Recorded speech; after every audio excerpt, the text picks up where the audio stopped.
ఇష్టమైతే కొని, లేకపోతే ఇప్పుడు ఆయన అంటున్నాడు రాత్రి తిరిగి ఇప్పుడు ఎందుకు వచ్చినావు నువ్వు, ఇల్లని తిరిగి వచ్చినావు ఓ ఇష్టం వచ్చి వాడు అమ్ముకో అంటున్నాడు ఆయన రాజేంద్ర కాంట ఆయన. రాత్రి ఒక రేట్ అయింది సరే ఇంకా 10 వస్తాయి ఆగిండు. ఇప్పుడు నేను పోయి అడితే నువ్వు రాత్రి వచ్చినావు నాకు ఇయ్యలేప్పుడు ఇప్పుడు ఎవరు కొంతండి ఇప్పుడు ఆంచేది వాగ్దానం చేసి వస్తున్నాను మీరు వచ్చి అంటే నేను 1950 వేస్తుంది సార్ రేటు. 1950 ఘోరం సార్. రాత్రి 2500 అడిగింది 2400 అమ్ముకొని పోయి ఇప్పుడే రైతు 100 తగ్గించింది 100 తగ్గించింది.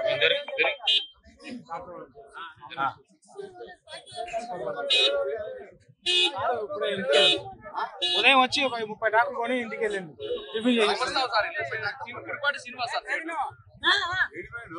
టిఫిన్ చేస్తాం పైన సార్.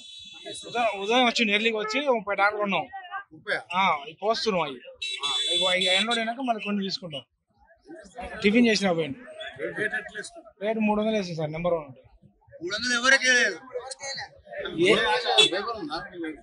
లోపల ఏంటి సార్ ఇంత ఘోరం 20-50 అంటే అది ఏంటి సార్ అది లేదు ఇన్నే ఉన్నాం రేటు గురించి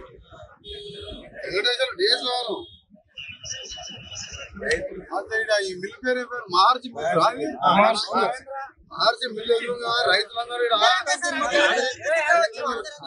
రైతులందరూ ఉంటే వాళ్ళతో మాట్లాడుతున్నా 1900 2000 మధ్యలో వంతులు వీళ్ళు. నిన్న పొద్దున నీకు ఏం చెప్పినా నీకు జాయింట్ కలెక్టర్కు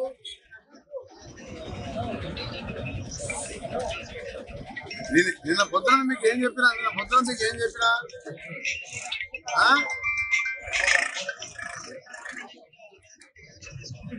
మరి ఎందుకు మార్చి మీద ఎందుకు కేసు పెట్టలేను? నిన్న పొద్దున 6 గంటలకు చెప్పాను నీకు. పొద్దున 6 గంటలకు చెప్పాను లేవు. నేను అనుకోకుండా ఏదో పూజ ఉంటే వచ్చిన ఊరికి వచ్చే రైతులను చూసి ఆగినా నాకు చెప్పకుండా నాకు తెలియగానే నీకు చెప్పినా లేదా నీకు 6 గంటలకు నీకు జాయింట్ కలెక్టర్ నువ్వు గంటలు వచ్చి మొత్తం ఈ గిల్లు మొత్తం క్లోజ్ చేయి. వీళ్ళకి జాయింట్ కలెక్టర్ లైన్ లో జేసీ గారు అవుతున్న పొద్దున మీకు చెప్పినా కదా 6 గంటలు మిరియాలు కూడా వచ్చి అడవులు ఇప్పుడు మహర్షి మిల్ దగ్గర ఉన్నా నేను నా పక్కకి అందరూ రైతులు 100 మంది మొత్తం స్పీకర్ ఇంట్రెస్ట్ చెప్పింది. నిన్న పొద్దున మీకు పొద్దున ఫోన్ చేసి నిన్న పొద్దున మీకు చెప్పిందా నేనేం చెప్పాను నిన్న మీకు?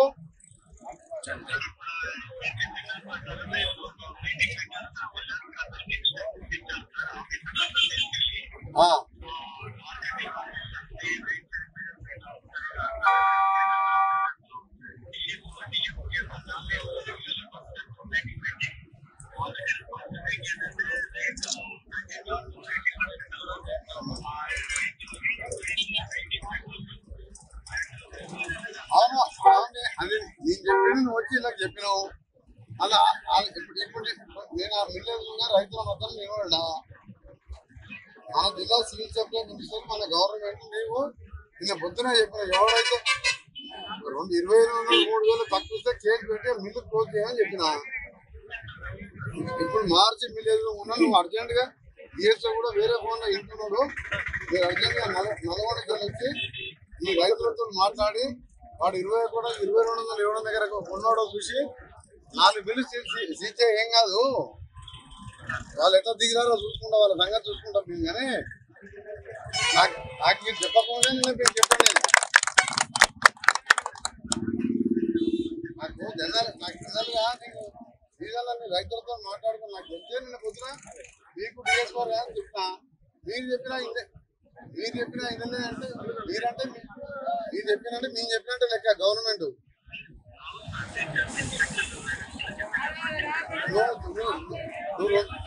మార్చి మిల్లు ఫస్ట్ సీజ్ చేయి, లేకపోతే 3000 కొంతలో అడుగు. కొనకుండా బంద్ చేయాలని దాని సంగతి చూసుకున్న గవర్నమెంట్ ఏమే ఉంటుంది. సాయంత్రం పై ముఖ్యమంత్రి గారితో మాట్లాడి వీళ్ళ సంగతి మిల్లర్స్ అంటే వాళ్ళు ఏమనుకుంటారంటే వాళ్ళ చేతులు అనుకుంటారు. రైతు 2000 పెడితే పెట్టుబడి కాదు, ఇంకా ఎకరానికి 25,000 నష్టం వస్తుంది. వీళ్ళకి లాభం రాదు. సన్న బియ్యానికి ఎంత పెట్టుబడి పడుతుంది, ఎకరానికి ఎన్ని క్వింటాలు పడతాయి. వాళ్ళకేమో 50 రూపాయల కిలో బియ్యం అమ్ముకుంటారు. ఈడ 100 మంది రైస్ మిల్ల గురించి లక్షల మంది రైతులని దీన్ని మాత్రం ఎట్టి పరిగా ఊరుకోరు. నేను సాయంత్రం వరకు ఇక్కడిక్కడ మిర్యాలు కూడా ఏరియాలో తిరుగుతా. సాయంత్రం వరకు ఇలాంటి ఈ రేటుకి ఇట్లా కొనిపించకపోతే ఒక 5-6 బిల్లు పర్మనెంట్ సీజ్ చేసి 6 చేసిన పోయిన సంవత్సరం స్టాక్ మనిషి దగ్గర 100 కోట్ల 50 కోట్ల బియ్యం కూడా దాచిపెట్టుకున్నాడు అని చెప్తే పెట్టాలి. ఆ కేసు ఈ కేసు అన్ని కలిసి పెట్టేసి అన్ని కలిసి పెట్టే ఏం కాదు. మనం బయట గవర్నమెంట్